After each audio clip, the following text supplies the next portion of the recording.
Hello, good evening to all.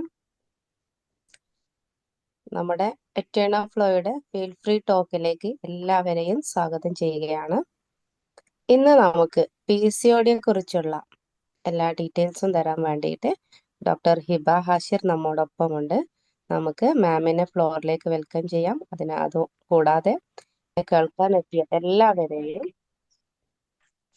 മാമിനെ കേൾക്കാൻ എത്തിയ എല്ലാവരെയും ആദ്യമായിട്ട് ഫ്ലോറിലേക്ക് സ്വാഗതം ചെയ്യാണ്. കൂടാതെ ഹിബ മാമിനെയും നമ്മുടെ ഫ്ലോറിലേക്ക് ഇന്നത്തെ സെഷൻ എടുക്കാൻ വേണ്ടി വെൽക്കം ചെയ്യാണ്. Please welcome Hiba ma'am. Thank you so much, Shabna ma'am. Okay, very good evening all. Assalamu alaikum warahmatullah. അപ്പോൾ ഞാൻ സെലക്ട് ചെയ്ത ടോപ്പിക് എന്ന് പറയുന്നത് PCOD ആണ്. വളരെ കോമൺ ആയിട്ടും റെലവെന്റ് ഈ ഒരു സിറ്റുവേഷനിൽ വളരെ റെലവെന്റ് ആയിട്ടുള്ള ഒരു ടോപ്പിക് ആയിട്ടാണ് PCOD എനിക്ക് തോന്നുന്നത്. ബിക്കോസ് ഇന്നത്തെ ഒരു സാഹചര്യത്തിൽ വളരെ ചെറിയ ഏജ് മുതൽ തന്നെ പെൺകുട്ടികളിൽ ഇപ്പോൾ PCOD ഡയഗ്നോസ് ചെയ്ത് തുടങ്ങുകയാണ്. സോ അതിനെക്കുറിച്ചുള്ള ചെറിയൊരു അവയർനെസ് എങ്കിലും നമുക്ക് ഉണ്ടായിരിക്കുക എന്നത് വളരെ ഇമ്പോർട്ടൻ്റ് ആണ്. ആദ്യമായിട്ട് PCOD എന്ന് പറയുന്നത് അതിന്റെ ഫുൾ ഫോം എന്ന് പറയുന്നത് പോളിസിസ്റ്റിക് ഓവേറി ഡിസീസ് അല്ലെങ്കിൽ പോളിസിസ്റ്റിക് ഒവേറിയൻ സിൻഡ്രോം എന്ന് പറയുന്ന കണ്ടീഷനാണ്. അതിൽ PCOD ആൻഡ് PCOS ഉണ്ട്. PCOD എന്ന് പറഞ്ഞു കഴിഞ്ഞാൽ അത് ഓവറിയിൽ, അതായത് അണ്ടാശയത്തിൽ മാത്രമായിട്ട് അതിൽ മാത്രം ഒതുങ്ങി നിൽക്കുന്ന കണ്ടീഷനാണ്. അതായത് അവിടെ കുറച്ച് കുമിളകൾ ഉണ്ടാവുക എന്നുള്ളത് ആ ഒരു രീതിയിലാണ് PCOD എങ്കിൽ PCOS എന്ന് പറഞ്ഞാൽ ഒരുപാട് ലക്ഷണങ്ങൾ അതിന്റെ കൂടെ അതിനോട് അസോസിയേറ്റ് ചെയ്ത് വരുന്ന കണ്ടീഷനാണ് PCOS എന്ന് പറഞ്ഞത്. അതായത് PCODയുടെ കുറച്ചും കൂടി അഡ്വാൻസ്ഡ് സ്റ്റേജ് ആണ് PCOS അതായത് സിൻഡ്രോംസ് ആണ്. ഒരുപാട് ലക്ഷണങ്ങൾ കൂടി ചേർന്നതാണ് PCOS എന്ന് പറയുന്നത്. ആദ്യമായിട്ട് എപ്പോഴാണ് നമ്മൾ ഒരാൾക്ക് PCOD അല്ലെങ്കിൽ PCOS ഉണ്ട് എന്ന് ഡയഗ്നോസിസ് തീരുമാനിക്കുന്നത് എപ്പോഴാണ് എന്ന് നമുക്ക് നോക്കാം. അതിനു വേണ്ടിയിട്ട് 3 ഘടകങ്ങളാണ് പറയുന്നത്. ആദ്യമായിട്ട് നമ്മളിപ്പോൾ ഒരു അൾട്രാസൗണ്ട് സ്കാനിങ് എടുക്കുകയാണ്, പെൽവിസിന്റെ അബ്ഡോമന്റെ ഒരു സ്കാനിങ് എടുക്കുകയാണെന്നുണ്ടെങ്കിൽ അതിൽ അണ്ടാശയത്തിലെ കുറച്ച് കുമിളകൾ പോലെ പോളിസിസ്റ്റിക് മോർഫോളജി എന്ന് പറയും നമ്മൾ, അത് കാണുകയാണെങ്കിൽ അതാണ് ഒരു ഘടകം. അതുപോലെ രണ്ടാമതായിട്ട് പറയുന്നത്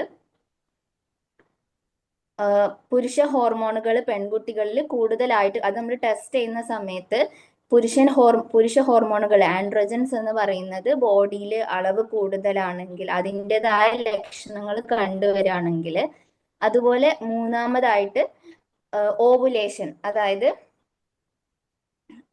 അണ്ടോൽപാദനം കൃത്യമായി നടക്കാത്ത കാരണം കൊണ്ട് ആർത്തവത്തിൽ ഉണ്ടാവുന്ന ക്രമക്കേടുകൾ, ഈ 3 ലക്ഷണങ്ങളിൽ ഏതെങ്കിലും 2 ഒരാൾക്ക് ഉണ്ടെങ്കിലാണ് അല്ലെങ്കിൽ നമ്മൾ അതിനെ അപ്പോഴാണ് ഒരാൾക്ക് PCOD ഡയഗ്നോസ് ആവുന്നത്.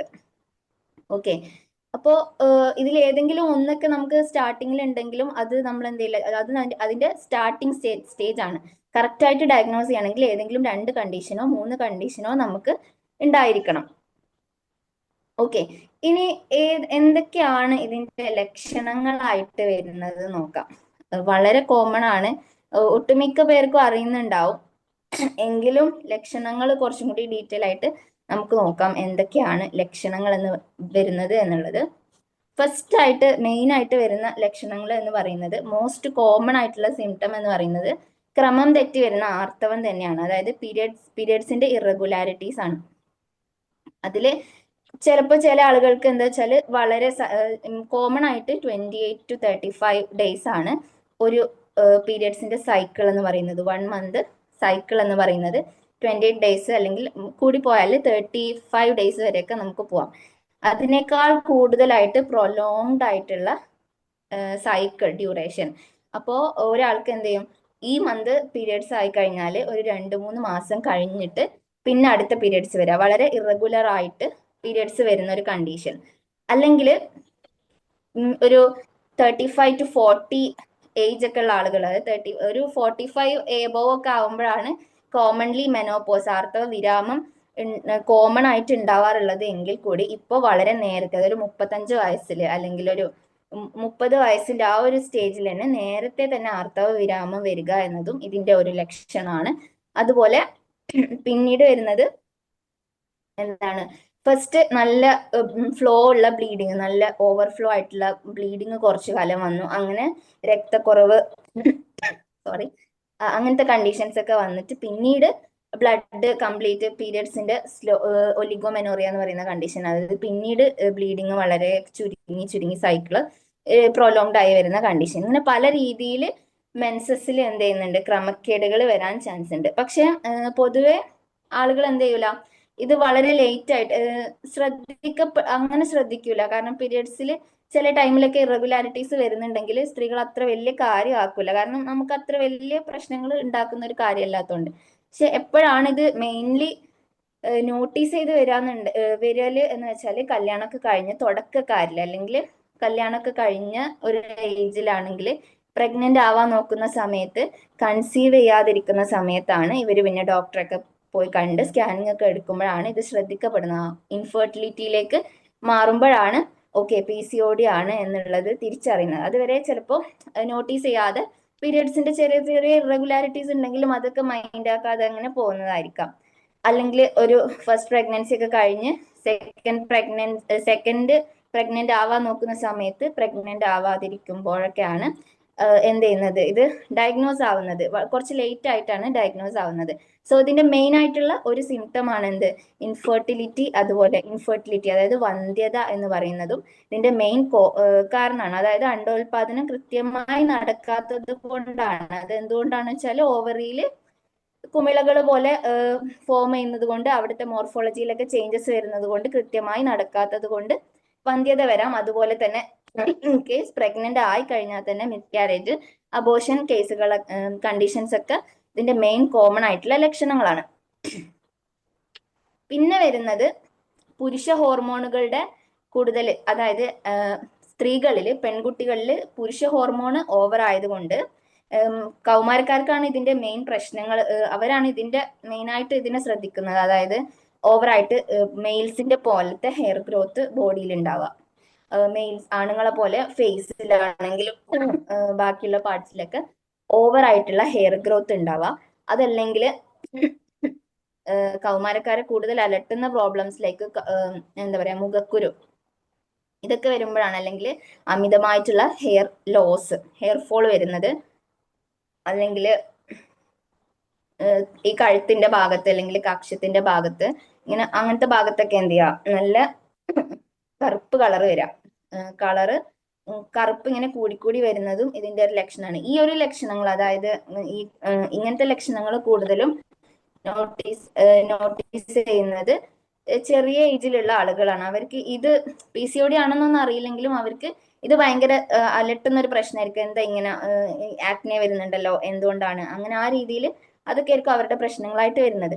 പിന്നെ വരുന്നത് കോമൺ സിംറ്റം, അതായത് അമിതമായിട്ട് ബോഡി വെയിറ്റ് ഗെയിൻ ആവുക. പെട്ടെന്ന് തന്നെ ബോഡിയിൽ വെയിറ്റ് എന്ത് ചെയ്യുക, കൂടിക്കൂടി വരുന്ന ഒരു കണ്ടീഷൻ. അപ്പം ഇതും എന്താണ് PCODന്റെ മെയിൻ ആയിട്ടുള്ള ഒരു സിംറ്റം ആണ്. PCOD എന്ന് പറയുമ്പോൾ ഇതൊക്കെയാണ് ഇതിന്റെ ലക്ഷണങ്ങളായിട്ട് പറയുന്നത്. PCOD എന്ന് പറഞ്ഞാൽ അത്ര വലിയ നമ്മൾ സീരിയസ് ആയിട്ട് ശ്രദ്ധിക്കേണ്ട, അല്ലെങ്കിൽ ഓവറായിട്ട് നമ്മൾ ബോധേഡ് ആവേണ്ട ഒരു കണ്ടീഷൻ അല്ല. പക്ഷേ എങ്കിൽ കൂടി നമ്മൾ ശ്രദ്ധിച്ചാൽ ഒരു പരിധിവരെ നമുക്ക് കൺട്രോൾ ചെയ്യാൻ പറ്റുന്ന ഒരു കണ്ടീഷനാണ്. PCODനെ നമ്മൾ മെയിൻലി ഒരു ജീവിതശൈലി രോഗമായിട്ടാണ് കണക്കാക്കുന്നത്. നമ്മുടെ പ്രമേഹം, പ്രഷർ, ഇതുപോലത്തെ ഒരു ജീവിതശൈലി രോഗമായിട്ടാണ് കണക്കാക്കുന്നത്. അതായത് ഇൻ കേസ് നമ്മുടെ ജീവിതശൈലി മെച്ചപ്പെടുത്തി കൊണ്ടുവരാണ് എന്നുണ്ടെങ്കിൽ ഒരു പരിധി വരെ നമുക്ക് നമ്മുടെ കൺട്രോളിൽ കിട്ടുന്ന ഒരു കണ്ടീഷനാണ് PCOD എന്ന് പറയുന്നത്. അല്ലാതെ നമ്മൾ ഒരാൾക്ക് PCOD ഡയഗ്നോസ് ചെയ്ത് കഴിഞ്ഞാൽ ഞാൻ ഇനി ജീവിതത്തിൽ ഒരിക്കലും പ്രഗ്നന്റ് ആവില്ല എന്ന്, അല്ലെങ്കിൽ എനിക്ക് PCOD ആണ് എന്ന് വിചാരിച്ചിട്ട് ഓവറായിട്ട് സ്ട്രെസ് ആവണ്ടോ, അല്ലെങ്കിൽ എനിക്ക് രോഗം വന്നല്ലോ എന്ന് വിചാരിച്ചിട്ട് അങ്ങനെ ഓവർ എന്താ ഡിപ്രസ്ഡ് ആവേണ്ട ആവശ്യമൊന്നുമില്ല. നമ്മൾ കറക്റ്റ് ആയിട്ട് നല്ല രീതിയിൽ ജീവിതശൈലിയൊക്കെ മെയിൻറ്റെയിൻ ചെയ്ത് കൊണ്ടുപോവാണെങ്കിൽ നമ്മുടെ കൺട്രോളിൽ വരുത്താൻ പറ്റുന്ന ഒരു ഡിസീസ് തന്നെയാണ് PCOD എന്ന് പറയുന്നത്. അതാണ് നമ്മൾ ആകെ ഇതിൽ നമുക്കൊന്ന് മനസ്സിലാക്കി എടുക്കേണ്ട കാര്യം എന്ന് പറഞ്ഞാൽ അതാണ്. ഇതൊരു ജീവിതശൈലി രോഗങ്ങളിൽ അതിന്റെ ഗണത്തിൽ പെടുന്ന ഒരു കണ്ടീഷനാണ്. അതുപോലെ PCOD നല്ല രീതിയിൽ ട്രീറ്റ് ചെയ്തില്ല, ചെറുപ്പകാലം മുതലേ PCOD ഉണ്ട് അത് ട്രീറ്റ് ചെയ്യാതെ അല്ലെങ്കിൽ അതിനെ കൺട്രോൾ ചെയ്യാതെ കൊണ്ടുപോവാണെങ്കിൽ ഭാവിയിൽ പ്രമേഹം, ഷുഗർ, ഡയബറ്റീസ്, അതുപോലെ തന്നെ ഈ പീരിയഡ്സ് കറക്റ്റ് വരാത്തത് കൊണ്ട് യൂട്രസിൽ യൂട്രസിന്റെ തിക്നെസ് കൂടിയിട്ട് യൂട്രൈൻ ക്യാൻസറിലേക്കൊക്കെ പോകാനുള്ള ചാൻസസും ഉണ്ട് എന്ന് മനസ്സിലാക്കണം. അപ്പോ നമുക്ക് കൺട്രോളിൽ കൊണ്ടുവരാൻ പറ്റുന്ന ഒരു ഡിസീസ് തന്നെയാണ്. അപ്പൊ ഇതിന്റെ ട്രീറ്റ്മെന്റ് സൈഡിലേക്ക് പോവാണെങ്കിൽ മെയിൻലി ഇപ്പോൾ കൺസീവ് ആവാൻ ആഗ്രഹിക്കാത്ത, അതായത് ചെറിയ കുട്ടികൾ, ഇപ്പൊ ഒരു 13 വയസ്സ് മുതൽ തന്നെ മെനാർക്കി, അതായത് പീരിയഡ്സ് സ്റ്റാർട്ട് ചെയ്യുന്നുണ്ടെങ്കിൽ ആ ഒരു ഏജ് മുതൽ തന്നെ ഉള്ള കുട്ടികളിൽ നമ്മൾ PCOD കണ്ടുവരുന്നുണ്ട്. അപ്പൊ കൺസീവ് ആവാൻ ആഗ്രഹിക്കാത്ത ആ ഒരു ഏജിലുള്ള കുട്ടികൾക്കൊക്കെ നമ്മൾ പീരിയഡ്സ് റെഗുലർ ആക്കാനുള്ള മെഡിക്കേഷൻസ് ആണ് നമ്മൾ കൊടുക്കുക ട്രീറ്റ്മെന്റിൽ. ഇനി കുറച്ചും കൂടി കൺസെപ്ഷൻ ഒക്കെ ആണ് അവരുടെ എയിം എന്നുണ്ടെങ്കിൽ അവർക്ക് നമ്മൾ അണ്ടോൽപാദനം കൂട്ടാനുള്ള മെഡിസിൻസ് ആണ് ട്രീറ്റ്മെന്റ് ആയിട്ട് കൊടുക്കുന്നത്.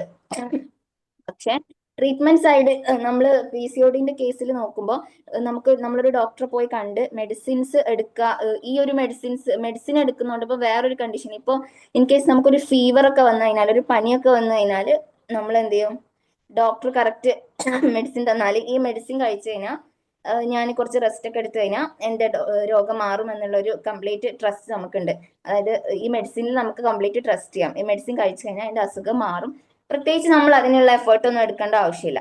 ബട്ട് ഇങ്ങനത്തെ ജീവിതശൈലിയിലെ ലൈഫ് സ്റ്റൈൽ ഡിസീസസിന്റെ ഒക്കെ കേസ് വരികയാണെങ്കിൽ അവിടെ നമ്മൾ കംപ്ലീറ്റ് മെഡിസിൻസ് മാത്രം, ഈ ഒരു മെഡിസിൻ ഞാൻ കഴിച്ചത് കൊണ്ട് മാത്രം എൻ്റെ ഡിസീസ് കംപ്ലീറ്റ് ക്യൂർ ആവുന്നുള്ള ഒരു ട്രസ്റ്റിൽ നമുക്ക് പോകാൻ കഴിയില്ല. മെഡിസിൻസ് എടുക്കുന്നതോടൊപ്പം ഡോക്ടേഴ്സ് വളരെ സ്ട്രോങ് ആയിട്ട് സജസ്റ്റ് ചെയ്യുന്ന കാര്യം എന്ന് പറയുന്നത് ലൈഫ് സ്റ്റൈൽ മോഡിഫിക്കേഷൻസ് ആണ്. അതായത് എന്തൊക്കെയാണ്, വെയിറ്റ് മാനേജ്മെന്റ്, എക്സസൈസ് സജസ്റ്റ് ചെയ്യും, ഡയറ്റ് സജസ്റ്റ് ചെയ്യും, അതുപോലെ ബാലൻസ്ഡ് ഡയറ്റ്, എക്സസൈസ്, ഇതൊക്കെ അതിന്റെ അതുപോലെ പ്രോപ്പർ ആയിട്ടുള്ള സ്ലീപ്പ്, ഇതൊക്കെ അതിന്റെ മെയിൻ ആയിട്ടുള്ള ഫാക്ടേഴ്സ് ആണ്. ട്രീറ്റ്മെന്റിന്റെ ഒരു മെഡിസിന്റെ ഒപ്പം നമ്മൾ കൊണ്ടുപോകേണ്ട കാര്യങ്ങളാണ്. ഇനി എന്തുകൊണ്ടാണ് എക്സസൈസ് അല്ലെങ്കിൽ ബാലൻസ്ഡ് ഡയറ്റ് ഇത് PCODയിൽ ഇമ്പോർട്ടന്റ് ആയിട്ട് വരുന്നത് എന്ന് നമുക്ക് അറിയണം. നമ്മൾ വെറുതെ വെയിറ്റ് ഡോക്ടർ നമ്മൾ കാണിക്കുമ്പോൾ തന്നെ ഡോക്ടർ പറഞ്ഞു നിങ്ങൾ എന്തായാലും വെയിറ്റ് കുറയ്ക്കണം, അല്ലെങ്കിൽ ഇന്ന രീതിയിലുള്ള ഫുഡ് കഴിക്കണം. അത് നമ്മൾ യൂട്യൂബിലൊക്കെ സെർച്ച് ചെയ്യുകയാണെങ്കിൽ ഫുൾ PCOD ഡയറ്റ് അല്ലെങ്കിൽ PCODക്ക് വേണ്ട വർക്ക്ഔട്ട്സ് എന്നൊക്കെ വേണ്ട നമുക്ക് ഒരുപാട് വീഡിയോസും അവൈലബിൾ ആണ്. അപ്പൊ എന്തുകൊണ്ടാണ് എന്ന് നമുക്ക് നോക്കാം. അപ്പോ ഈ PCOD സോറി, കുറച്ച് കഫിന്റെ പ്രശ്നമുണ്ട് കേട്ടോ, ഡിസ്റ്റർബൻസിന് സോറി. ഓക്കെ, സോ എന്തുകൊണ്ടാണ് PCODയിൽ നമ്മൾ ഡ്രഗ്സ് എടുക്കുന്നതിനോടൊപ്പം ഇങ്ങനത്തെ ലൈഫ് സ്റ്റൈൽ മോഡിഫിക്കേഷൻസ് വരുത്തണം എന്ന് പറയുന്നത് എന്ന് വെച്ചാൽ, ഇപ്പോ നമ്മളൊരു ലൈഫ് സ്റ്റൈല് അല്ലെങ്കിൽ നമ്മൾ കുട്ടികൾ മുതൽ, ചെറിയ പ്രായം മുതൽ തന്നെ ഇപ്പൊ നമ്മുടെ ലൈഫ് സ്റ്റൈൽ എന്ന് പറഞ്ഞാല് ഭയങ്കര സെഡൻഡറി ആയിട്ടുള്ള, അധികം മൂവ്മെന്റ്സ് ഇല്ലാത്ത, പണ്ടൊക്കെ കുട്ടികളാണെങ്കിലും പുറത്തു പോയി കളിക്കുക, ആ രീതിയിൽ കുറെ മൂവ്മെന്റ്സ്, ബോഡി മൂവ്മെന്റ്സ്, അത് അങ്ങനത്തെ കാര്യങ്ങളൊക്കെ ഉണ്ടായിരുന്നു. അതുപോലെ അവർ ഡയറ്റ് ആണെങ്കിലും കാർബോഹൈഡ്രേറ്റ്സും എല്ലാം ഒന്ന് ബാലൻസ്ഡ് ആയിട്ടുള്ള, പണ്ടത്തതിനെ അപേക്ഷിച്ച് ഇപ്പോൾ വരികയാണെങ്കിൽ കുട്ടികൾ കൂടുതലായിട്ട് കഴിക്കുന്നത് ചോക്ലേറ്റ്സ്, പേസ്ട്രീസ്, കേക്ക്സ്, ഇതുപോലെ ഓവർ ആയിട്ടുള്ള ഷുഗർ കണ്ടന്റ് അടങ്ങിയിട്ടുള്ള ഫുഡാണ്. അതുപോലെ ഈ നമ്മൾ എടുക്കുന്ന ഷുഗർ ആണെങ്കിൽ തന്നെ ഇതൊന്നും ആവശ്യത്തിന് ഉപയോഗപ്പെടുത്താൻ മാത്രമുള്ള വർക്ക്ഔട്ട്സ് നമ്മളെ ലൈഫ് സ്റ്റൈലിൽ ഇല്ല. അപ്പൊ ഇങ്ങനെ വരുന്ന സമയത്ത് അത് ഇങ്ങനെ ഒരുപാട് കാലം ഇതേ ലൈഫ് സ്റ്റൈൽ നമ്മൾ മുന്നോട്ട് കൊണ്ടുപോവാണെന്നുണ്ടെങ്കിൽ നമ്മുടെ ബോഡിയിൽ ഷുഗറിന്റെ അളവ് കൂടിക്കൂടി വരും. നമ്മളിത് അറിയുന്നില്ല, പക്ഷെ ചെറുപ്പകാലം മുതൽ തന്നെ കുട്ടികൾ ഷുഗർ കഴിക്കുന്ന കുട്ടികൾ അവർ കുറച്ച് കഴിഞ്ഞാൽ വണ്ണം കൂടുന്നതായിട്ടും, അവര് ഭയങ്കര സ്ലഗിഷ് ആയിട്ടുള്ള അല്ലെങ്കിൽ ഒരു മൂവ്മെന്റ്സിനൊന്നും താല്പര്യമില്ലാത്ത, ഒന്നിലും ഇൻട്രസ്റ്റ് ഇല്ലാത്ത ഒരു രീതിയിലേക്ക് മാറുന്നതായിട്ടും, പെൺകുട്ടികളാണെങ്കിൽ ഒരു പ്യൂബർട്ടി ആ ഒരു ഏജ് ആകുമ്പോഴത്തേനും വെയിറ്റ് ഗെയിൻ, നല്ല വെയിറ്റ് കൂടുന്നതൊക്കെ നമുക്ക് കണ്ടുവരാൻ പറ്റും. അതെന്തുകൊണ്ടാണ്, ഇതേ ലൈഫ് സ്റ്റൈല് മെയിൻറ്റെയിൻ ചെയ്ത് കൊണ്ടുപോകുന്നതുകൊണ്ട്. അപ്പം ഇങ്ങനെ വരുന്ന സമയത്ത് നമ്മളെ ബോഡിയിൽ നമ്മൾ പോലും അറിയാതെ ഷുഗറിന്റെ അല്ലെങ്കിൽ ഗ്ലൂക്കോസിന്റെ അളവ് കൂടിക്കൂടി വരുന്നുണ്ട്. അങ്ങനെ ഈ ഗ്ലൂക്കോസ് നമ്മൾ എന്തിനാണ് അളവ് കൂടിക്കഴിഞ്ഞാൽ ഇതെന്താ ചെയ്യാന്ന് വെച്ചാൽ നമ്മളെ ബോഡിയിൽ ഇൻസുലിൻ എന്ന് പറഞ്ഞിട്ടുള്ള ഒരു ഹോർമോണ് ഓരോ സെല്ലിലേക്കും, അതായത് നമ്മുടെ ശരീരത്തിലെ ഓരോ കോശങ്ങളിലേക്കും ആവശ്യമുള്ള സ്ഥലത്തേക്കൊക്കെ ഇത് കൊണ്ടുപോയി അവിടെയൊക്കെ ഓരോ ബോഡി പാർട്സിനും വർക്ക് ചെയ്യാനുള്ള എനർജി ആയിട്ടാണ് ഇത് കൺവേർട്ട് ചെയ്യുന്നത്. അപ്പോൾ നമ്മൾ അധികം മൂവ്മെന്റ്സ് ഇല്ല, ഒന്നും ഇല്ലാതെ ഇങ്ങനെ ഇരിക്കുന്ന സമയത്ത്, അല്ലെങ്കിൽ അധികം വർക്ക്സ് ഇല്ല.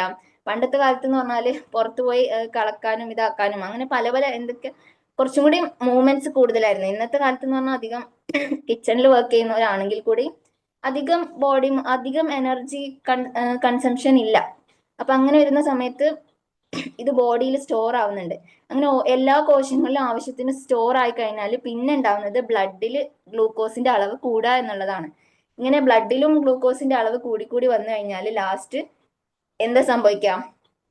ഇൻസുലിൻ റെസിസ്റ്റൻസ് എന്ന് പറഞ്ഞിട്ടുള്ള ഒരു കണ്ടീഷനാണ് വരിക.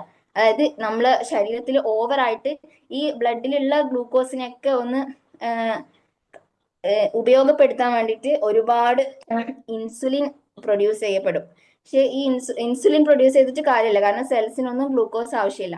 അങ്ങനെ വന്നു കഴിഞ്ഞാൽ ഈ ഇൻസുലിൻ റെസിസ്റ്റൻസ് വരികയും ഒരുപാട് ബ്ലഡിൽ ഗ്ലൂക്കോസ് അളവ് കൂടുകയും ഈ ഗ്ലൂക്കോസ് ഒക്കെ പോയിട്ട് ഓവറിയിലാണെങ്കിലും പല പല ഓർഗൻസിലും പോയിട്ട് എന്ത് ചെയ്യും? ഓവറിയിലാണെങ്കിൽ അവിടെ ഒരുപാട് മോർഫോളജിക്കൽ ചേഞ്ചസ് കൊണ്ടുവന്നിട്ടാണ് എന്ത് ചെയ്യുന്നത്? ഇങ്ങനെ കുമിളകൾ രൂപപ്പെടുന്നത്, അതുപോലെ ആർത്തവത്തിൽ ക്രമക്കേടുകൾ സംഭവിക്കുന്നത്, അതുപോലെ പുരുഷ ഹോർമോൺസിന്റെ അളവ് കൂടുന്നത്.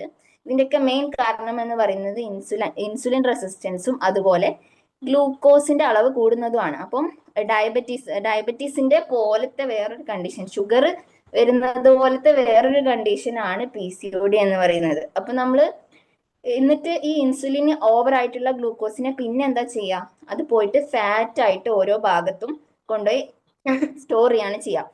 എന്തായാലും ഗ്ലൂക്കോസിനെ എനർജി ആക്കി കൺവേർട്ട് ചെയ്യാൻ പറ്റാത്തത് കൊണ്ട് ഫാറ്റ് ആയിട്ട് സ്റ്റോർ ചെയ്ത് വെക്കും. അങ്ങനെയാണ് നമ്മൾ വണ്ണം കൂടുന്നത്, PCODയിൽ വണ്ണം കൂടുന്നതൊക്കെ. അപ്പോൾ ഈ വണ്ണം കുറയ്ക്കാൻ നമ്മൾ ശരീരത്തിൽ ആവശ്യമായിട്ടുള്ള ഓൾറെഡി ഉള്ള ഗ്ലൂക്കോസിനെ നമ്മൾ എന്ത് ചെയ്യണം? ബേൺ ഔട്ട് ചെയ്യണം. അതിനാണ് നമ്മളോട് വർക്ക്ഔട്ട് ചെയ്യണം എന്ന് പറയുന്നത്. അപ്പോൾ വർക്ക്ഔട്ട് വളരെ ഇമ്പോർട്ടന്റ് ആണ്. അതുപോലെ ബാലൻസ്ഡ് ഡയറ്റ്, ന്യൂട്രീഷ്യസ് ഡയറ്റ് കഴിക്കണം എന്ന് പറയുന്നതും ആവശ്യത്തിന് മാത്രം കാർബോഹൈഡ്രേറ്റ് എടുത്ത് ആവശ്യത്തിനുള്ള പ്രോട്ടീൻ എടുത്ത് അതുപോലെ മിനറൽസും വൈറ്റമിൻസും എല്ലാം അടങ്ങിയിട്ടുള്ള ഒരു ബാലൻസ്ഡ് പ്ലേറ്റും കൂടി നമ്മുടെ ലൈഫ് സ്റ്റൈലിൽ നമ്മൾ ഇൻക്ലൂഡ് ചെയ്യുകയാണെങ്കിലാണ് നമ്മൾ മെഡിസിൻസ് എടുക്കുന്നത് കൊണ്ട്, നമ്മൾ മെഡിസിൻസ് എടുക്കുന്നത് പീരിയഡ്സ് റെഗുലർ ആക്കാൻ, അതുപോലെ തന്നെ ഇൻസുലിൻ റെസിസ്റ്റൻസിനും നമ്മൾ ഷുഗറിനൊക്കെ കൊടുക്കുന്ന പോലത്തെ മെറ്റ്ഫോമിൻ ടാബ്ലറ്റ്സ് ആണ് ഡോക്ടേഴ്സ് തരിക. അപ്പം ഇതിന്റെയൊക്കെ കൂടെ നമുക്ക് എന്തുകൊണ്ടാണ് ഈ വർക്ക്ഔട്ട് ഇമ്പോർട്ടന്റ് ആവുന്നത് എന്ന് മനസ്സിലായിട്ടുണ്ടാവും എന്ന് പ്രതീക്ഷിക്കാണ്. അപ്പോൾ മെയിൻലി ഇതിന്റെ കാരണങ്ങൾ മെയിൻലി എന്താണ്? ഇപ്പോൾ കുട്ടികളിലാണെങ്കിലും മെയിൻലി നമ്മൾ വർക്ക് ചെയ്യുന്ന വർക്കിംഗ് വുമൻസ് ആണെങ്കിലും ഫാമിലി ഹൗസ് വൈഫ്സ് ആണെങ്കിലൊക്കെ സ്ലീപ്പ് ഡിസ്റ്റർബ്ഡ് ആണ്. കറക്റ്റ് ആയിട്ടുള്ള ഫുഡ് ഹാബിറ്റ്സ് ഉണ്ടാവില്ല, കറക്റ്റ് ആയിട്ട് വാട്ടർ ഇൻടേക്ക് ഉണ്ടാവില്ല, കറക്റ്റ് ആയിട്ടുള്ള എക്സസൈസ് വർക്ക്ഔട്ട് ഇതൊന്നും ഉണ്ടാവില്ല.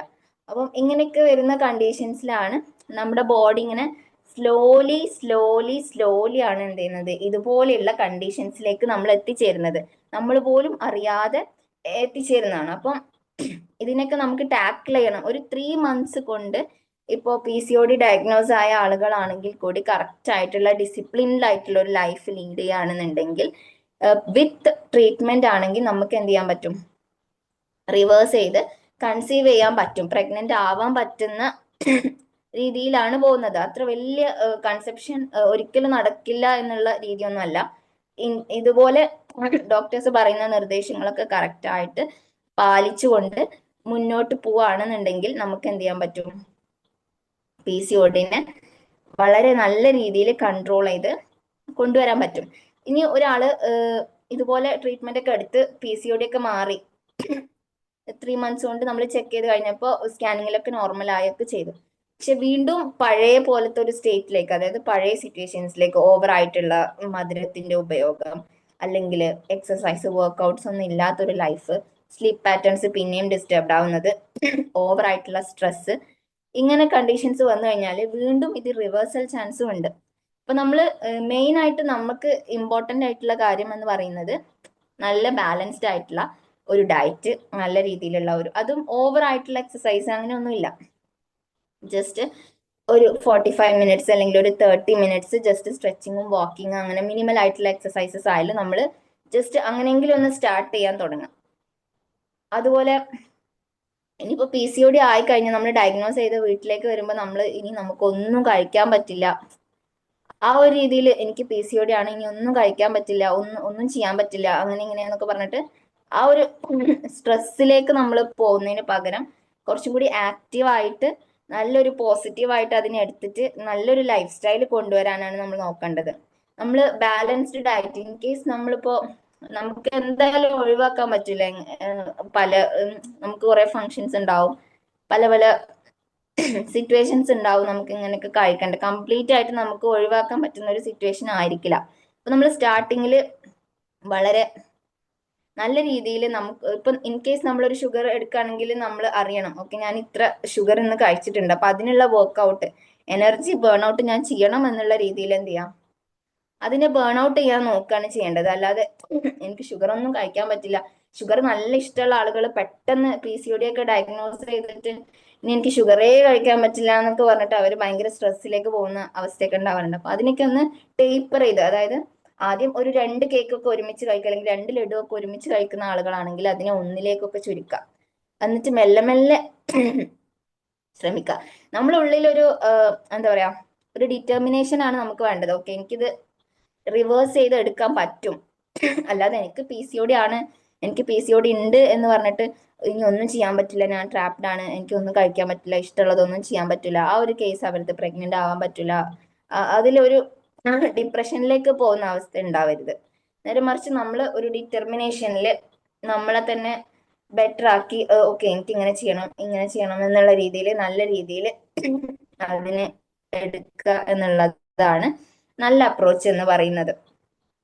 ഓക്കെ, ഇനി നെക്സ്റ്റ് വരുന്നത് എന്താന്ന് വെച്ചാല്, ഇപ്പൊ തടി കൂടിയ ആളുകളുടെ കേസ് പറഞ്ഞു.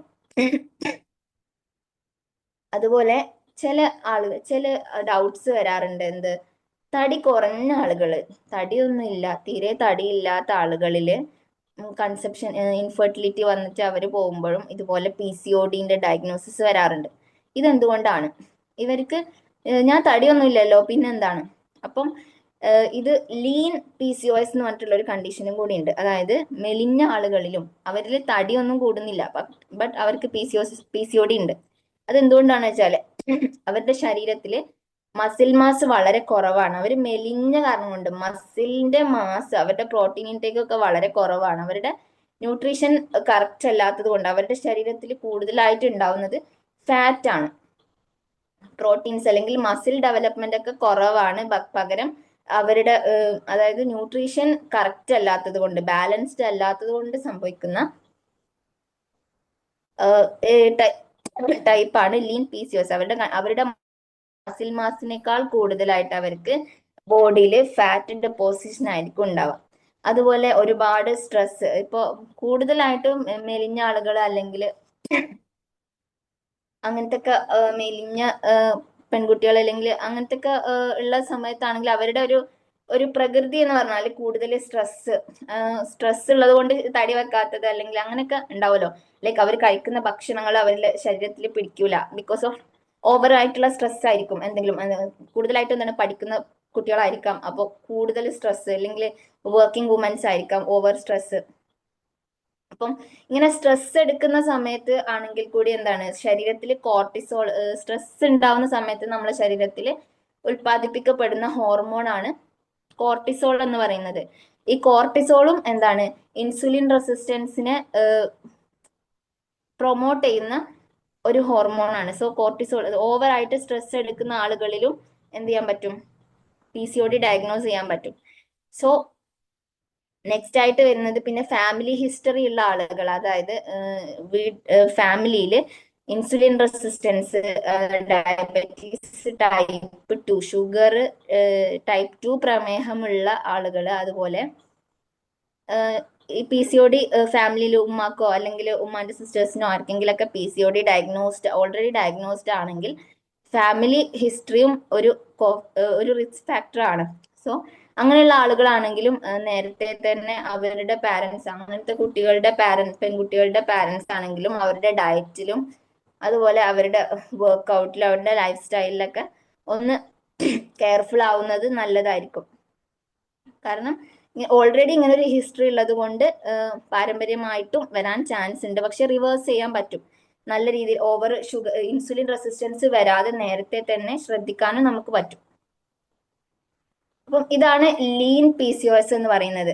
ഇനി ഇതിലും നമുക്ക് ചെയ്യാനുള്ളത് നല്ല രീതിയിലുള്ള വർക്കൗട്ട് കൊടുക്കുക. നല്ല വർക്കൗട്ട് ചെയ്യുന്ന സമയത്താണെങ്കിലും നല്ല ഹാപ്പി ഹോർമോൺസും സ്ട്രെസ് റിലീവ് ആകുന്ന ഹോർമോൺസ്, ഹാപ്പി ഹോർമോൺസ് നമ്മളെ ബോഡിയിൽ പ്രൊഡ്യൂസ് ആവുന്നുണ്ട്.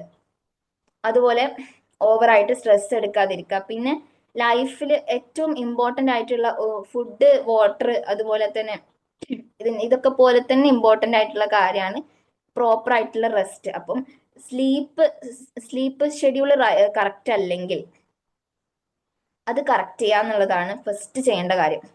കറക്റ്റ് ടൈമിന് ഉറങ്ങുക, കറക്റ്റ് ടൈമിന് എഴുന്നേൽക്കുക. ഇതാണ് മെയിൻലി നമ്മൾ ശ്രദ്ധിക്കേണ്ട ഒരു കാര്യം. കുട്ടികളുടെ ആണെങ്കിലും രാത്രി ടൈമിൽ ഫോൺ യൂസേജ് അല്ലെങ്കിൽ സോഷ്യൽ മീഡിയ ഇങ്ങനത്തെ കാര്യങ്ങളൊക്കെ നമ്മളെ വീട്ടിൽ തന്നെ നമ്മൾ എന്ത് ചെയ്യണം, ഒരു റുട്ടീന് പോലെ അതിനൊക്കെ ഒരു റുട്ടീന് സെറ്റ് ചെയ്തിട്ട് അതൊക്കെ ആ ഒരു ടൈം, ഉറങ്ങുന്ന ആ ഒരു ടൈമിൽ അതൊക്കെ മാറ്റി വെക്കുന്ന ഒരു അവസ്ഥ നമ്മൾ ഉണ്ടാക്കിയെടുക്കണം. സ്ലീപ്പ് പാറ്റേൺ ഡിസ്റ്റർബ്ഡ് ആയി കഴിഞ്ഞാൽ നമുക്ക് ഒരുപാട് കണ്ടീഷൻസിന് റിസ്ക് ഫാക്ടർ ആണ് സ്ലീപ്പ് പാറ്റേൺ എന്ന് പറയുന്നത്. അതുപോലെ തന്നെയാണ് ഡയറ്റും. ഫുഡിന്റെ കാര്യത്തിൽ ബാലൻസ്ഡ് ഡയറ്റ് എന്താണ്, ന്യൂട്രീഷ്യസ് ഡയറ്റ് എങ്ങനെയാണ്, നമ്മൾ ഒരു ബാലൻസ്ഡ് പ്ലേറ്റ് എങ്ങനെയാണ് നമ്മൾ സെറ്റ് ചെയ്യുന്നത്, അതുപോലെ അതിൽ എന്തൊക്കെ ഉൾപ്പെടുത്തണം, ഏതൊക്കെ ഫുഡ് ഐറ്റംസിൽ ഏതൊക്കെ ന്യൂട്രിയൻസ് ആണ് ഉള്ളത്, ഒരു മിനിമൽ, അതായത് കാർബോഹൈഡ്രേറ്റ് ഏതൊക്കെയാണ്, പ്രോട്ടീൻസ് ഏതൊക്കെയാണ്, വൈറ്റമിൻസ് ഏതൊക്കെയാണ്, അതുപോലെ മിനറൽസ്, ഇതൊക്കെ ഏതിൽ നിന്നാണ് ലഭിക്കുക എന്നുള്ള ഒരു ചെറിയ ഐഡിയ ഉമ്മമാർക്ക് അല്ലെങ്കിൽ ഉണ്ടാവുന്നത് വളരെ നല്ലതാണ്. അപ്പോൾ നമ്മളെ കുട്ടിക്ക് നമ്മൾ ഫുഡ് കൊടുക്കുന്ന സമയത്ത്, അല്ലെങ്കിൽ നമുക്കാണെങ്കിലും തന്നെ നമ്മൾ ഫുഡ് സെറ്റ് ചെയ്യുന്ന സമയത്ത്, ഓക്കെ ഞാൻ രാവിലെ ഇത്ര കാർബോഹൈഡ്രേറ്റ് ആണ് കഴിച്ചത്, അങ്ങനെ ആകുമ്പോൾ ഉച്ചക്കിലേക്ക് കുറച്ച് പ്രോട്ടീൻസും കൂടി ഇൻക്ലൂഡ് ചെയ്യണം എന്നുള്ളൊരു ചെറിയൊരു ബോധം നമുക്ക് വരും. അപ്പൊ ഇതിനെക്കുറിച്ച് ഇപ്പൊ നമുക്ക് ഒരുപാട് ഇൻഫർമേഷൻസ് അല്ലെങ്കിൽ ഒരുപാട് ഡാറ്റ അവൈലബിൾ ആണ്. എവിടെ നോക്കിയാലും നമുക്ക് ഇതിനെക്കുറിച്ച് അറിയാൻ സാധിക്കും. അപ്പൊ നമ്മൾ അതിനെക്കുറിച്ച് നല്ല ഒരു ചെറിയ രീതിയിൽ പഠിച്ച് അറിഞ്ഞു വെക്കുക എന്നുള്ളത് വളരെ ഇമ്പോർട്ടന്റ് ആണ്. അപ്പൊ നമുക്ക് കുറച്ചും കൂടി നമ്മുടെ ഡയറ്റിൽ ശ്രദ്ധിക്കാൻ പറ്റും. അറിവില്ലായ്മ കൊണ്ട് ഒരിക്കലും നമുക്ക് അങ്ങനെ ഒരു കണ്ടീഷനിലേക്ക് നമ്മൾ പോകുന്നത് അവസ്ഥ മാറണം. നമ്മുടെ ഡയറ്റ് കറക്റ്റ് ആണ്, നമ്മുടെ ഇടയ്ക്ക് നമ്മളെ വർക്ക്ഔട്ട്സ് നമ്മൾ കുറച്ച് അധികമൊന്നും ഇല്ലെങ്കിലും ഒരു മിനിമൽ ആയിട്ടെങ്കിലും നമ്മൾ അത് മുന്നോട്ട് കൊണ്ടുപോകാണ്. നമ്മളൊരു ലൈഫ് സ്റ്റൈൽ കൊണ്ടുവന്നു കഴിഞ്ഞാൽ നമ്മളെ ഫാമിലിയിൽ തന്നെ ഇമ്പാക്റ്റ് ഉണ്ടാവും. അങ്ങനെ ആ ഒരു രീതിയിൽ നമുക്ക് കൊണ്ടുവരാൻ സാധിക്കുകയാണെന്നുണ്ടെങ്കിൽ ഒരു പരിധി വരെ നമുക്ക് എന്ത് ചെയ്യാൻ പറ്റും, ഇത് പ്രിവെന്റ് ചെയ്യാൻ പറ്റുന്ന ഒരു കണ്ടീഷൻ തന്നെയാണ്. പിന്നെ നമുക്ക് ചെക്ക് ചെയ്ത് ഇൻസുലിൻ റെസിസ്റ്റൻസ് ഉണ്ടോ എന്ന് നമുക്ക് ചെക്ക് ചെയ്ത് നോക്കാൻ പറ്റുന്ന ഒരു ടെസ്റ്റ് ആണ് ഫാസ്റ്റിംഗ് ഇൻസുലിൻ നമുക്ക് ചെക്ക് ചെയ്യാം. അതുപോലെ തന്നെ ഫാസ്റ്റിംഗ് ബ്ലഡ് ഷുഗറും നമുക്ക് ചെക്ക് ചെയ്യാം. നമ്മുടെ ഷുഗർ ലെവൽ എത്ര ഉണ്ട്, ഷുഗർ കൂടുന്നുണ്ടോ എന്നുള്ളതൊക്കെ നമുക്ക് ഇടക്ക് ചെക്ക് ചെയ്ത് നോക്കുന്നതും വളരെ നല്ലതാണ്. അപ്പം ഇങ്ങനെയൊക്കെയാണ് PCOD എന്ന് പറയുന്ന കണ്ടീഷൻ. ഇതിനെക്കുറിച്ച് ഞാൻ വളരെ ജനറൽ ആയിട്ടുള്ള ഒരു ഡീറ്റെയിലിംഗ് ആണ് തന്നിട്ടുള്ളത്. ഓവറായിട്ട് ഡീപ്പായിട്ട് പോയിട്ടില്ല എന്നാണ് വിചാരിക്കുന്നത്. മനസ്സിലാവുന്ന രീതിയിൽ വളരെ കൺസൈസ്ഡ് ആയിട്ട് ഒരു ഷോർട്ടായിട്ട് ഒരു അവയർനെസ് തരാമെന്ന് മാത്രമാണ് എൻ്റെ ഉദ്ദേശം ഉണ്ടായിരുന്നത്. മെയിൻ ആയിട്ട് ഇതിൽ ട്രീറ്റ്മെന്റ് പാർട്ട് തന്നെയാണ് ഞാൻ പിന്നെയും ഫോക്കസ് ചെയ്യുന്നത്. ലൈക്ക് നമ്മൾ ട്രീറ്റ്മെന്റ്സ് എടുക്കുന്നതിനോടൊപ്പം പ്രോപ്പർ ആയിട്ടുള്ള വർക്ക്ഔട്ട്സും പ്രോപ്പർ ആയിട്ടുള്ള ഡയറ്റ്, പ്രോപ്പർ ആയിട്ടുള്ള സ്ലീപ്പ്, ഇതൊക്കെ നമ്മളെ ലൈഫിൽ ഉൾക്കൊള്ളിക്കാൻ നമ്മൾ ശ്രമിക്കുകയാണെന്നുണ്ടെങ്കിൽ PCODനെ നമുക്ക് റിവേഴ്സ് ചെയ്യാൻ തന്നെ പറ്റും. അത് ഷുവർ ആണ്. 3 months കൊണ്ട് തന്നെ നമുക്ക് കൺസീവ് ചെയ്യാൻ പറ്റും എന്നുള്ളതാണ്. പിന്നെ അതുപോലെ PCOD ഉള്ള ആളുകളെ നമ്മൾ കണ്ടുവരുന്ന സമയത്ത് നമ്മളെ ഫാമിലിയിൽ ആർക്കെങ്കിലും PCOD ഉണ്ട്, അല്ലെങ്കിൽ നമ്മുടെ മക്കൾക്കോ അല്ലെങ്കിൽ മരുമകൾക്കോ ആർക്കെങ്കിലും PCOD ഉണ്ടെങ്കിൽ അവരെ പിന്നെയും സ്ട്രെസ് ആക്കാനോ അല്ലെങ്കിൽ ഡയറ്റ് നമ്മൾ നിങ്ങൾ ഇങ്ങനെ ചെയ്യണം, നിനക്ക് PCOD ഉണ്ട്, നീ ഇങ്ങനെ ചെയ്യണം അങ്ങനെ ചെയ്യണം എന്ന് പറഞ്ഞിട്ട് അവരൊരു ബ്ലെയിം ചെയ്യുന്ന ഒരു സിറ്റുവേഷനും വരാൻ പാടില്ല. വളരെ അവർക്ക് ഓൾറെഡി അവരുടെ നല്ല മൂഡ് സ്വിങ്സ്, അവർക്ക് മൂഡ് സ്വിങ്സ് ഉണ്ടാവാൻ ചാൻസ് ഉണ്ട്.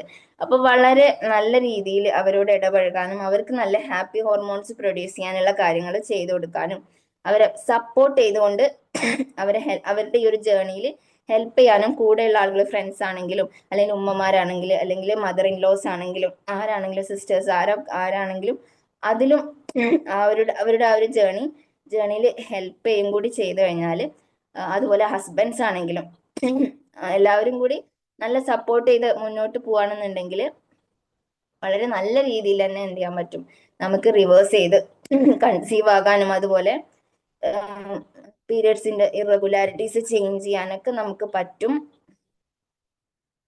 അപ്പോൾ ഇത്രയൊക്കെയാണ് പി സി ഒഡിനെ കുറിച്ച് ഒരു ജനറൽ അവയർനെസ് എന്ന് പറയുന്നത്. ഇനി ആർക്കെങ്കിലും സമയം ഉണ്ടെങ്കിൽ, ആർക്കെങ്കിലും എന്തെങ്കിലും സംശയങ്ങളോ കാര്യങ്ങളോ ഉണ്ടെങ്കിൽ ചോദിക്കാം.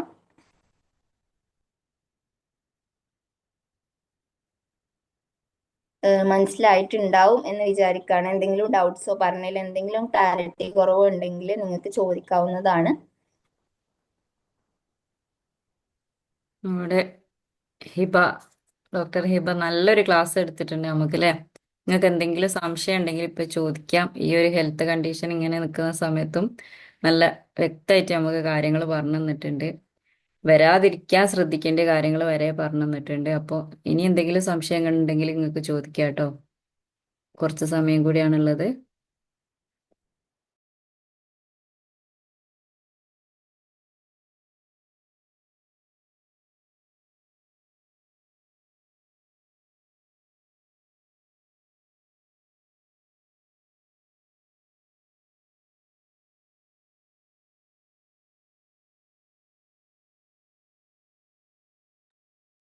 മെൻസ്ട്രൽ ഇറഗുലാരിറ്റീസ് ഉണ്ടാവുകയാണെന്നുണ്ടെങ്കിൽ, അതായത് പീരിയഡ്സ് ലേറ്റ് ആവുന്നത് അല്ലെങ്കിൽ പീരിയഡ്സ് വരാതാവുന്നത്, ഇങ്ങനത്തെ കണ്ടീഷൻസ് ഒക്കെ ഉണ്ടെങ്കിൽ അത് പെട്ടെന്ന് തന്നെ ഒരു ഗൈനക്കോളജി ഡോക്ടറിനെ പോയി കാണുക. അതായത് ഒരു 2 മന്ത്സ് 3 മന്ത്സ് വരെയൊക്കെ നമ്മൾ വെയിറ്റ് ചെയ്യാൻ പാടുള്ളൂ, ഇത് നോർമൽ ആയിരിക്കും എന്ന് വിചാരിച്ചിട്ട്. നിങ്ങളെല്ലാവരും ഇനിയിപ്പോ മദേഴ്സ് ആണെങ്കിൽ നിങ്ങളുടെ പെൺകുട്ടികൾക്ക് പീരിയഡ്സ് ആവുന്ന സമയത്ത് തന്നെ പറഞ്ഞു കൊടുക്കേണ്ട ഒരു ഇമ്പോർട്ടന്റ് കാര്യമാണ്. അവരുടെ ഇപ്പോഴത്തെ സാഹചര്യത്തിൽ വളരെ ഇമ്പോർട്ടന്റ് ആയിട്ടുള്ള ഒരു കാര്യമാണ് പീരിയഡ്സ് ട്രാക്ക് ചെയ്യുക എന്നുള്ളത്.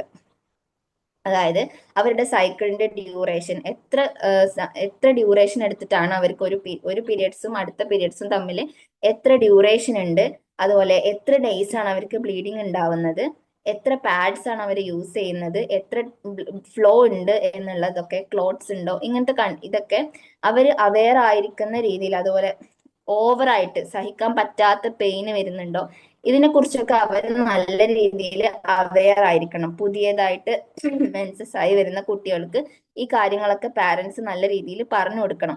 അതുപോലെ പീരിയഡ്സ് കറക്റ്റ് ട്രാക്ക് ചെയ്യണം. എന്നാലുള്ളൂ ഇൻ കേസ് എന്തെങ്കിലും ഇറഗുലാരിറ്റീസ് വരികയാണെങ്കിൽ ഡോക്ടേഴ്സിനാണെങ്കിലും പെട്ടെന്ന് ഡയഗ്നോസ് ചെയ്യണമെന്നുണ്ടെങ്കിൽ അവരുടെ കറക്റ്റ് ഡ്യൂറേഷൻ എപ്പോഴാണ്, ലാസ്റ്റ് മെൻസസ് ആയത് എപ്പോഴാണ്, ഇതൊക്കെ വെച്ചിട്ടാണ് നമ്മൾ ഡയഗ്നോസിസിലേക്ക് എത്തുന്നത്. സോ കുട്ടികൾക്ക് കറക്റ്റ് പറഞ്ഞു കൊടുക്കണം. അതുപോലെ ഓവുലേഷൻ ഡേറ്റ് എപ്പോഴാണ് ഉണ്ടാവുക. ഓവുലേഷൻ എന്ന് പറയുമ്പോൾ ഇപ്പൊ ഒരു 28 ഡേയ്സ് സൈക്കിൾ ആണെങ്കിൽ അതിന്റെ മിഡിൽ ആയിട്ടാണ് ഓവുലേഷൻ പീരീഡ് ഉണ്ടാവുക. അത് അതുപോലെ ഒരു 31 ഡേയ്സ് അവരുടെ സൈക്കിൾ എത്രയാണ്, ഒരു പീരിയഡിന് 2 പീരിയഡ്സിന്റെ ഇടയിൽ ഉള്ള ഡ്യൂറേഷൻ എത്രയാണ് എന്ന് ആ കുട്ടിക്ക് അവെയർ ആണ്, അല്ലെങ്കിൽ ആ ഒരു ഫീമെയിലിന് അവെയർ ആണെങ്കിൽ മാത്രമാണ് അവരുടെ ഓവുലേഷൻ എപ്പോഴാണ്. ഓവുലേഷന്റെ ടൈം നോക്കിയിട്ടാണ് ഇപ്പൊ കൺസെപ്ഷന് വരുന്ന ആളുകൾക്കാണെങ്കിൽ നമ്മൾ എന്ത് ചെയ്യാൻ പറ്റുള്ളൂ, ആ ഒരു ടൈമിൽ ബന്ധപ്പെടുമ്പോൾ മാത്രമാണ് എന്ത് ചെയ്യുന്നത്, നമ്മൾ പ്രഗ്നന്റ് ആവുന്നത്. അപ്പം ഇതിനെ കുറിച്ചൊക്കെ ഉള്ള അവയർനെസ് എന്ത് ചെയ്യണം, ഉണ്ടായിരിക്കണം. അപ്പൊ ഇതൊക്കെ ട്രാക്ക് ചെയ്യാനും എല്ലാവരും ശ്രദ്ധിക്കണം എന്ന് ഞാൻ പറയാണ്. കാരണം ചില ആളുകൾ നമ്മൾ ഒ പിയിലൊക്കെ വരുന്ന സമയത്ത് തീരെ അവെയർ ആയിരിക്കില്ല. ലാസ്റ്റ് മെൻസസ് ആയതെപ്പോഴാ അത് ഓർമ്മയില്ല, ലാസ്റ്റ് മന്ത് ആണോ കഴിഞ്ഞ മന്ത് ആണോ അറിയില്ല, അങ്ങനെയൊക്കെ ഒരു ഇതുണ്ടാവും. അപ്പൊ നമ്മളിത് ട്രാക്ക് ചെയ്താലാണ് ഓക്കെ, ലാസ്റ്റ് മന്ത് എന്റെ പീരിയഡ്സിൽ എന്തോ ഇറഗുലാരിറ്റി വന്നിട്ടുണ്ട്, അപ്പൊ ഒരു 2 മന്തും കൂടി വെയിറ്റ് ചെയ്ത് നോക്കാം. എന്നിട്ടും അതിൽ ഒരു മാറ്റം വരുന്നില്ലെങ്കിൽ നമ്മൾ എന്ത് ചെയ്യണം, ഒരു ഗൈനക്കോളജിസ്റ്റിനെ പോയി കൺസൾട്ട് ചെയ്തിരിക്കണം. ഇങ്ങനെ ഒരു കേസ് ഉണ്ട്, അപ്പൊ അവര് നമുക്ക് വേണ്ട ഗൈഡൻസ് പറഞ്ഞു തരുന്നതായിരിക്കും. അല്ലാതെ ഇതിങ്ങനെ നമ്മൾ അണവെയർ ആയിക്കൊണ്ട് നമ്മളൊന്നും ട്രാക്ക് ചെയ്യുന്നൊന്നും ഇല്ലെങ്കിൽ കുറച്ചു കാലം ഇങ്ങനെ നമ്മളിങ്ങനെ അണവെയർ ആയിരിക്കും. സമയമാകുമ്പോൾ എപ്പോഴെങ്കിലൊക്കെ പീരിയഡ്സ് വരും, നമ്മളിങ്ങനെ വെയിറ്റ് ചെയ്യും, പീരിയഡ്സ് ആവുന്നില്ല, ഓക്കെ, അങ്ങനെ വെയിറ്റ് ചെയ്ത് കുറച്ചു കാലം കഴിയുമ്പോൾ ഒരു പ്രാവശ്യം പീരിയഡ്സ് വരും, പിന്നെയും ഇങ്ങനെ വെയിറ്റ് ചെയ്യും. നമുക്ക് അറിയുന്നില്ല ഇത് പ്രോലോങ് ആവുന്നുണ്ടോ, ഡ്യൂറേഷൻ പ്രോലോങ് ആവുന്നുണ്ടോ, എന്തെങ്കിലും ഇറഗുലാരിറ്റി വരുന്നുണ്ടോ എന്നൊന്നും നമ്മൾ അറിയൂല. പെട്ടെന്ന് നമ്മൾ ഇതിനെ നമുക്ക് തന്നെ ഒന്ന് ട്രാക്ക് ചെയ്ത് കൊണ്ടുപോവാണെന്നുണ്ടെങ്കിൽ നമ്മൾ തന്നെ അവെയർ ആയിരിക്കും, എന്റെ പീരിയഡ്സ് കറക്റ്റ് ആണ്, എനിക്ക് കുഴപ്പമൊന്നുമില്ല, ഞാൻ ഓക്കെ ആണ്. ആ ഒരു രീതിയിൽ നമുക്ക് തന്നെ എന്ത് ചെയ്യാൻ പറ്റും, അവെയർ ആയിരിക്കാൻ പറ്റും. കുറെ പേർക്ക് അറിയാവുന്നതാണ്, പക്ഷെ എങ്കിൽ കൂടി വളരെ ഇമ്പോർട്ടന്റ് ആയിട്ടുള്ള കാര്യമാണ്. പുതിയതായിട്ട് പീരിയഡ്സ് ആവുന്ന കുട്ടികൾക്ക് ഒക്കെ പറഞ്ഞു കൊടുക്കാൻ പറ്റുന്ന ഒരു കാര്യം ആയതുകൊണ്ടാണ് ഞാൻ ഷെയർ ചെയ്തത്. ഓക്കെ, ഇനി എന്തെങ്കിലും സംശയം ഉണ്ടെങ്കിൽ ചോദിക്കാം.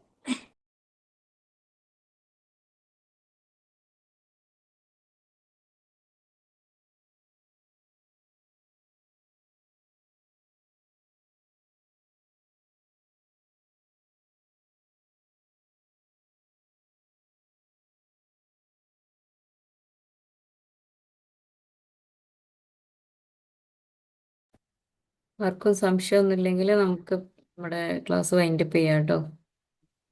മാം മാം ഞാൻ പറയട്ടെ. ഹലോ, ഓക്കെ, ആ പറഞ്ഞോളൂ. പീരിയഡ്സിന്റെ ഡേറ്റ് കുറയും, എന്താ പറയാ, ഡേയ്സ് കുറയൂലേ? ഇപ്പം ആദ്യമൊക്കെ ഒരു 8 ഡേയ്സ് ഒക്കെ ഉണ്ടാവും, പിന്നെ അത് 4, ചിലപ്പോ 3 ഒക്കെ ആയി കുറയുന്നതിന്റെ റീസൺ എന്താ? പല റീസൺസ് ഉണ്ടാവാം. മെയിൻ ഒരു റീസൺ എന്ന് പറയുന്നത് ബ്ലഡ് കുറയുന്നു. നിങ്ങൾ HbA ചെക്ക് ചെയ്തിട്ടുണ്ടായിരുന്നോ? രക്തക്കുറവ് ആ ഒരു കണ്ടീഷൻ ഉള്ള ആളാണെങ്കിൽ അതായിരിക്കും കാരണം. 10 ഇങ്ങനെ 10 HP 10 എന്ന് ഒക്കെ പറഞ്ഞാൽ ലോവർ ബോർഡർ ലൈൻ ആണ്. കാണും. HP കുറയുന്നതാണ് കോമൺ ആയിട്ടുള്ള കാരണം. ഇനി ബാക്കി അസസ്മെന്റ്, ബാക്കി നമ്മൾ കറക്റ്റ് ഡയഗ്നോസ് ചെയ്യണമെങ്കിൽ ബാക്കി അസസ്മെന്റ് കാര്യങ്ങളൊക്കെ നോക്കണം. എത്ര ടൈം പിന്നെ മുതലാണ് ഇപ്പൊ നമ്മൾ അങ്ങനെയൊക്കെ. 4 ഡേയ്സ് ഒക്കെ കഴിഞ്ഞിട്ട് പിന്നെ പീരിയഡ്സ് കഴിഞ്ഞ പോലെ ആയിട്ട് പിന്നെ ഒരു 3-4 ദിവസം കഴിഞ്ഞിട്ട് പിന്നെ ചെറുതായിട്ട് കളർ വരിക, അതൊക്കെ PCOD-യുടെ അത് ചില ആളുകൾക്ക് അത് നോർമൽ ആയിട്ടുള്ളതാണ്. നമ്മുടെ സ്റ്റാർട്ടിങ് മുതലേ അങ്ങനെയൊക്കെ ആണെങ്കിൽ അതൊക്കെ നോർമൽ ആയിട്ട് വരുന്നതാണ്. ഇനി ഇൻ കേസ് അത് അബ്നോർമൽ ആയിട്ട് മാറി വരുന്നത് എപ്പോഴാന്ന് വെച്ചാൽ ഒരു രണ്ടും പൊതുവേ ഇല്ലാത്തൊരു കാര്യം പുതിയതായിട്ട് വരുന്നു. പിന്നെ നമ്മൾ ഫീമെയിൽസിന്റെ കേസിൽ നമ്മളെ പ്രഗ്നൻസി ഇതൊക്കെ കഴിയുമ്പോൾ നമ്മുടെ പീരിയഡ്സിന്റെ സൈക്കിൾസ് ഒക്കെ കുറെ മാറ്റങ്ങളൊക്കെ വരും. അപ്പോൾ ചെറിയ ചെറിയ വ്യത്യാസങ്ങളൊക്കെ വരും എന്താണ്. പിന്നെ അതിൽ നോക്കേണ്ടത് ക്ലോട്ട് കൂടുതലായിട്ട് വരുന്നുണ്ടോ, കളർ ചേഞ്ചുകൾ വരുന്നുണ്ടോ, ഓവറായിട്ട് ഫ്ലോ വരുന്നുണ്ടോ, അല്ലെങ്കിൽ അത് കുറഞ്ഞു വരികയാണോ, ഫ്ലോ കുറഞ്ഞു വരുന്നുണ്ടോ, അങ്ങനെ ലൈക്ക് ഒരു 2-3 പീരിയഡ്സ് നോക്കുക. PCOD-ന്റെ മെയിൻ സിംറ്റം ആയിട്ട് ഇങ്ങനെ ഇത് വരുന്നില്ല, പക്ഷെ പീരിയഡ്സിന്റെ ഫ്ലോ കുറയുന്നത്, അതായത് കുറച്ച് ഒരു പ്രാവശ്യം ഇപ്പൊ ഒരു 7 ഡേയ്സ് ആണ്, പിന്നീട് അതൊരു മെല്ലെ കുറഞ്ഞ് തീരെ ഇല്ലാതാവുന്ന ഒരു സ്റ്റേറ്റിലേക്ക് വരുന്ന ഇറഗുലർ പീരിയഡ്സ് എന്ന് പറയുന്നത് PCOD-ന്റെ ഒരു കണ്ടീഷനാണ്. അപ്പോൾ ആ ഒരു സ്റ്റേറ്റിലേക്ക് വരുന്ന ഒരു 2-3 പീരിയഡ്സ് ഒക്കെ നോക്കുക നമ്മൾ എങ്ങനെയാണ് നമ്മുടെ ഇത് വരുന്നത് എന്നുള്ളത്. ആ ഒരു രീതിയിലാണ് നമ്മൾ ഇതിനെ നോക്കേണ്ടത്. പിന്നെ നല്ല രീതിയിലുള്ള